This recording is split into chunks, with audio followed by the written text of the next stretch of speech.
अपने व्यक्तित्व को, अपनी पर्सनैलिटी को विकसित करने, डेवलप करने के लिए आपको जीवन के सभी पहलुओं पर ध्यान देना होगा।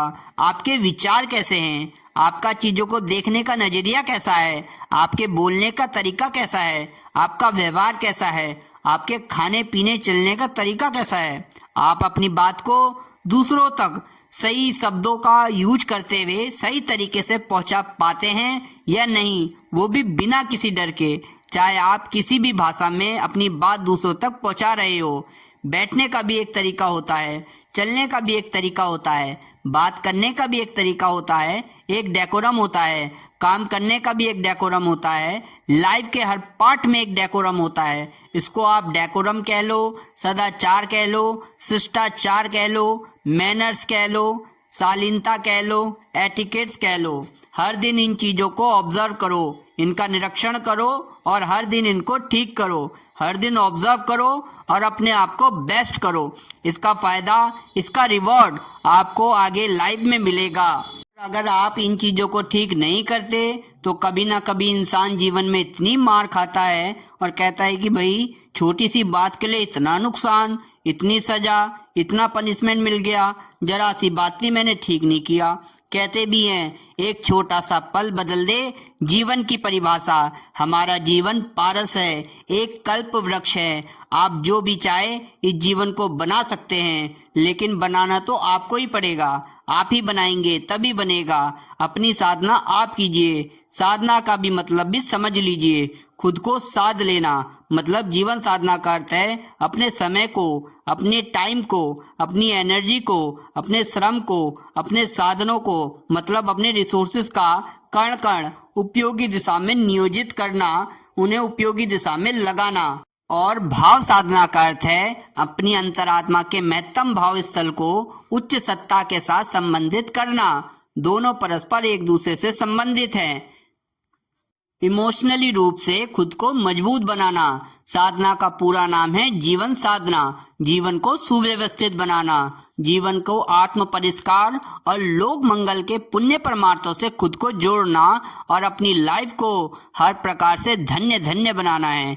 इसके लिए सबसे पहले आपको आत्मनिरीक्षण करना होगा, मतलब अपने आप का निरीक्षण करना होगा, ये ऑब्जर्व करना होगा, ये देखना होगा कि हम में क्या क्या कमजोरी है, क्या क्या वीकनेसेस हैं, हमारे अंदर क्या क्या बुराई हैं, हमारी लाइफ में हमसे कहाँ चूक हो रही है। दूसरा है आत्म सुधार, मतलब अपने आप का सुधार।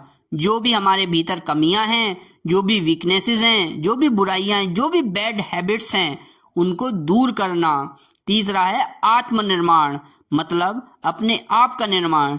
देखिए हमारा निर्माण हमारे विचारों से होता है। हम कैसा सोचते हैं, कैसा देखते हैं, कैसे विचार करते हैं, वैसे ही हम बन जाते हैं। विचारों में बहुत शक्ति होती है, ये विचार ही हैं। अगर विचार अच्छे हैं तो व्यक्ति महापुरुष बन जाता है, महान बन जाता है और अपने जीवन में बेहतर बनता चला जाता है। और अगर विचार गंदे हैं, खराब हैं, गलत और हानिकारक होते हैं तो व्यक्ति आतंकी, दुष्ट और राक्षस बन जाता है। विचार ही हमारे जीवन का निर्माण करते हैं। इसलिए पॉजिटिव और अच्छे विचारों को अपने मन मस्तिष्क में बिठाना। जिन योग्यताओं की, जिन स्किल्स की हम में कमी है, उन योग्यताओं को, उन स्किल्स को प्राप्त करना। खुद को फिजिकली, मेंटली, इमोशनली, नॉलेज के लेवल पर, स्पिरिचुअलिटी के लेवल पर प्रिपेयर करना, खुद को मजबूत बनाना, ये आत्मनिर्माण के अंतर्गत आता है। चौथा है आत्मविकास। इसका अर्थ है अपने आप को विकास करना, मतलब खुद को इम्प्रूव करना, खुद को बेहतर बनाते चले जाना, अपने आप को बेटर बनाते चले जाना। इसके लिए आपको 4 बातों का ध्यान रखना है। सबसे पहला है समय संयम।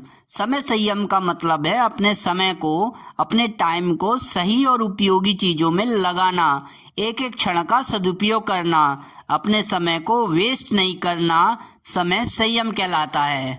दूसरा है अर्थ संयम, मतलब अपने धन को, अपने पैसों का, अपने मनी को आवश्यक व जरूरी आवश्यकताओं पर ही खर्च करना।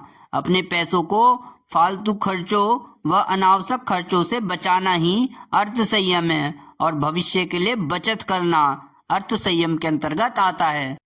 तीसरा है विचार संयम। विचार संयम का अर्थ है अपने आप को गलत विचारों से और गलत संगति से बचाना, अपने मन को अच्छे और पॉजिटिव विचारों से भरना। इसके लिए ध्यान साधना और रोजाना स्वाध्याय करना, मतलब अच्छी किताबों, अच्छे ग्रंथों, अच्छे साहित्यों को पढ़ना जो हमें उन्नति की ओर आगे बढ़ाए और हमारे चिंतन और चरित्र को भी मजबूत बनाए, वो विचार संयम के अंतर्गत आता है। चौथा है इंद्रिय संयम। इंद्रिय संयम का अर्थ है कि अपनी इंद्रियों पर कंट्रोल करना, अपनी शक्तियों के अपव्यय से खुद को बचाना और अपनी शक्तियों का सदुपयोग करना।